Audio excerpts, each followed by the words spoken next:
Welcome. Today we're going to take a look at a rule for apostrophes. We're going to look at how can apostrophes be used to show omissions.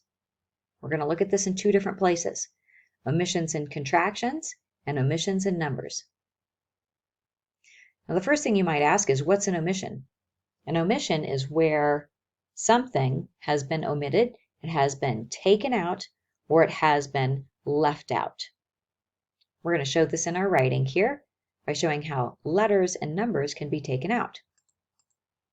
So let's take a look at the rules here. So contractions are shortened words.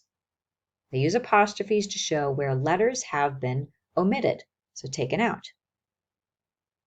Something similar happens with numbers. Apostrophes can be used to show where a number is omitted. So again, that number is taken out or left out. Let's take a look at some examples here. Our first example, we can't hike the mountain paths at night because it's too dark to see the ground. We've got two contractions here. We've got the word can't. This was originally the word cannot. We took out two letters, N and O. And to replace those two letters, we put in the apostrophe. So this makes it the new word can't, which is the contraction. I have something similar here with its. We've taken out that I from the word is, because this used to be two words, it is. We took out that second I from is, and we put in the apostrophe instead. The apostrophe is used to show where those letters were omitted. This creates the contractions, can't and its. Let's take a look at another example here. If Jessica wouldn't go to the grocery store, do you think she'd run errands later? Again, we've got two contractions here. We've got wouldn't, which was originally two words, would not. We took out the O from not, put in the apostrophe to show that that letter of O had been omitted, and we made this into a new word, wouldn't. We now have the contraction, wouldn't.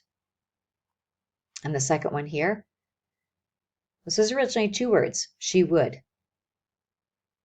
We took out the majority of that second word for would, W-O-U-L, took out all those letters, and we put in the apostrophe instead. Now it's just she'd, with that apostrophe demonstrating that letters have been omitted. They've been taken out. So these are contractions.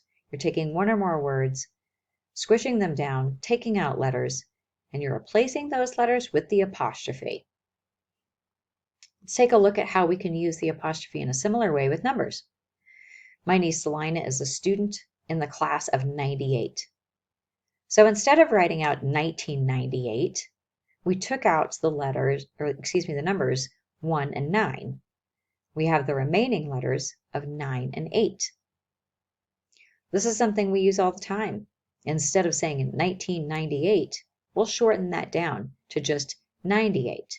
You can use the apostrophe just before those numbers so that you can show that those have been omitted, that you can show that they've been taken out.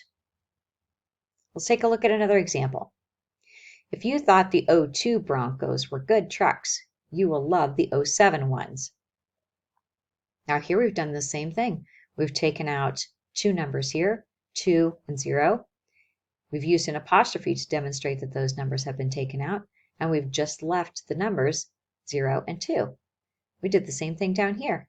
We took out the numbers 2 and 0.